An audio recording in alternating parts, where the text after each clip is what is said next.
राम राम। मेरे पिछले वीडियोस में सभी ने जिज्ञासा उत्पन्न की है कि क्या होगा राम और हनुमान जी का संबंध, क्या हनुमान जी का रिश्ता है, क्या हनुमान जी एक विशिष्ट बारे में बात बताने वाली हूँ। तो लीजिए, मैं अपने वीडियो के साथ उपस्थित हूँ। यदि मेरे वीडियोस पसंद आ रहे हों तो लाइक करिए, शेयर करिए और सब्सक्राइब भी करिए। आप अपनी जिज्ञासा, अपने प्रश्न भेजिए, अपने कमेंट्स तो ज़रूर दीजिए। आपके कमेंट्स न मेरा उत्साह बढ़ाते हैं, मुझे नई नई खोज करने के लिए प्रेरित भी करते हैं। तो प्लीज़ कृपया कमेंट्स ज़रूर करें और अच्छा लगे तो लाइक भी करें और फिर शेयर और सब्सक्राइब करना आपकी इच्छा पर निर्भर है। चलिए चलते हैं। आज मैं प्रारंभ करती हूँ पायस कथा।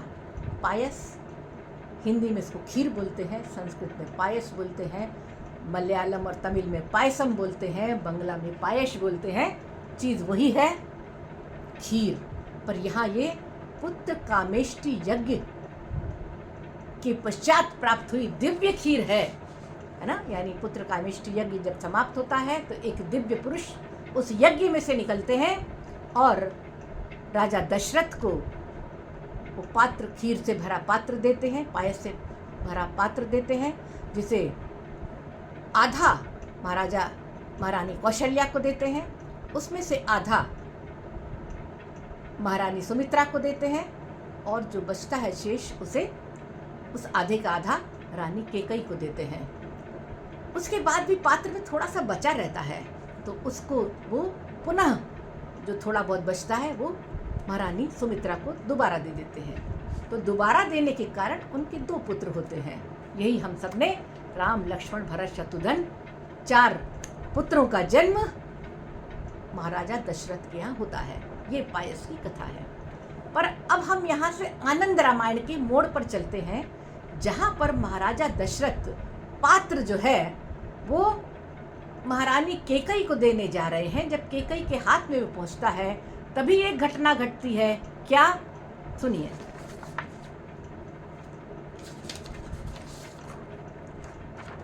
कैकेय्यः कर्तो गृह्य पायसम पक्षिणा हृतम जगामाशु नभो मार्गे सर्वेशां पश्यताम तदा। यानी उसी समय सभी के देखते देखते एक पक्षी कैकेयी के हाथ से पायस लेकर आकाश मार्ग से उड़ जाता है। अब आकाश मार्ग से उड़ जाता है तो महारानी कैकेयी बड़ी उदास हो जाती हैं। तब महारानी कौशल्या और महारानी सुमित्रा अपने में से जो है वो खीर उसको प्रदान करती है। अब ये जो पक्षी ने छीन लिया, ये आनंद रामायण के यहीं से ये मोड़ है। अब इसके साथ एक और कहानी है ना। मुझे कहानी सुनाना भी बहुत अच्छा लगता है। उम्मीद करती हूँ आपको कहानियाँ अच्छी लग रही होंगी। एक कहानी एक और आगे बढ़ती है कि दूसरी कहीं जगह जो वायुदेव है वो देवी अंजना को एक वरदान देते हैं कि तुम्हारे तप से, जब तुम तप करोगी, तपस्या करोगी, उस तप से तुम्हें एक दिव्य पुत्र की प्राप्ति होगी। तो यही एक दृश्य है कि महारानी, वो देवी अंजना जो है वो तप में लगी हुई है और वही पात्र, जो पक्षी है वो पात्र लेकर ऊपर से निकलता है, ऊपर से गुजरता है और पात्र को छोड़ देता है। तो पात्र अंजना देवी के हाथ में आता है, पास में आकर गिरता है। तब वायुदेव उसको उठाते हैं और महारानी जो कैकेयी से छीना हुआ पात्र था, वही खीर, वही पायस देवी अंजना को प्रदान करते हैं और देवी अंजना उस खीर को प्रसाद मानकर उसे ग्रहण करती हैं और यही दिव्य पुत्र जो है वो हनुमान होते हैं।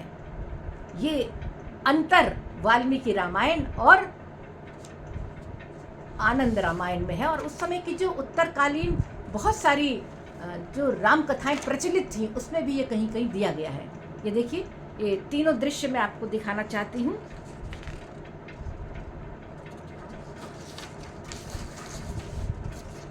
ये देखिए, ये है, ये पहले दृश्य में देखिए, ये पायस प्रदान कर रहे हैं जब तो पक्षी के द्वारा ये छीन लिया गया। दूसरे दृश्य में अंजना देवी, ये देखिए अंजना देवी जो है ये तप कर रही हैं और पक्षी उनके पास वो लेके आ रहा है, ऐसा दिखा रहे हैं। और ये वायुदेव द्वारा उनको, देवी अंजना को ये पायस प्रदान कर दिया गया। तो आनंद रामायण हमें बताती है कि हनुमान जी जो हैं वो सहोदर हैं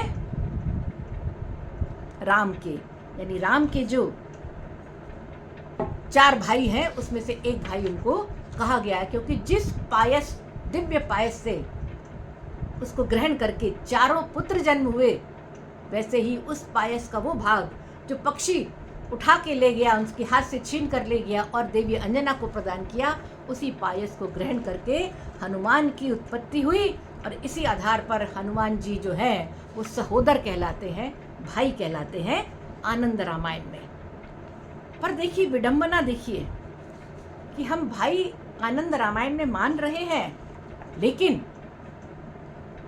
हनुमान जी अपने आप को भाई नहीं एक सेवक मानना चाहते हैं। देखिए आनंद रामायण के विलास कांड में एक श्लोक दिया गया है, देह दृष्टया तु दासोहम, जीव दृष्टया त्वमशंकः त्वमदशकम्। फिर से पढ़ के देती हूँ। देह दृष्टया तु दासोहम, जीव दृष्टया त्वदशकः, आत्मदृष्टया त्वेमवाहम इति में निश्चिता रतिः। अर्थात जो जीव दृष्टया त्वम दशकम में अंश है, अंश का शब्द आ रहा है, तो देह के स्तर पर मैं आपका सेवक हूं। हनुमान जी कह रहे हैं कि देह के स्तर पर मैं आपका सेवक हूं, जीव भाव से मैं आपका अंश हूं, आत्मा के स्तर पर मैं और आप अभिन्न हैं, यही मेरा दृढ़ निश्चय है। यानी उन्होंने भगवान राम को अपना सब कुछ बताते हुए भी, सर्वस्व बताते हुए भी, सब अपना जानकारी देते हुए भी एक सेवक के रूप में, एक दास के रूप में अपने को व्यक्त किया है। यही हनुमान जी की बड़ी बात है, यही हनुमान जी का बल है, यही हनुमान जी का सर्वस्व समर्पण का भाव है। इसीलिए तो हम बोलते हैं कि बजरंग बली की जय। कोशिश करती हूँ अगले वीडियो में आपके साथ कुछ नए प्रसंग को लेकर फिर प्रस्तुत होंगी। उम्मीद करती हूँ आज का हनुमान जी का ये प्रसंग आप सबको पसंद आएगा, और न पसंद आए तो भी बताइएगा। इस प्रकार की नई नई बातें आप सबको अच्छी लग रही हैं कि नहीं, ये भी मुझे व्हाट्सएप पे न देके यूट्यूब पे बताएं तो ज़्यादा अच्छा है। लेकिन अगर आप व्हाट्सएप पर नहीं कर, यदि यूट्यूब पर नहीं कर पाते हैं, कुछ लोग नहीं कर पाते, तो व्हाट्सएप पर भी आपका स्वागत है। फ़ोन करके भी कई लोग मुझसे बातचीत करते हैं, संदर्भ में पूछते हैं आपका अगला वीडियो कब आ रहा है। अच्छा लगता है कि आप सबके अंदर भी जिज्ञासा है कुछ नया जानने की, राम जी की महिमा जानने की और बजरंग बली का प्रताप जानने की। तो बोलो बजरंग बली की जय।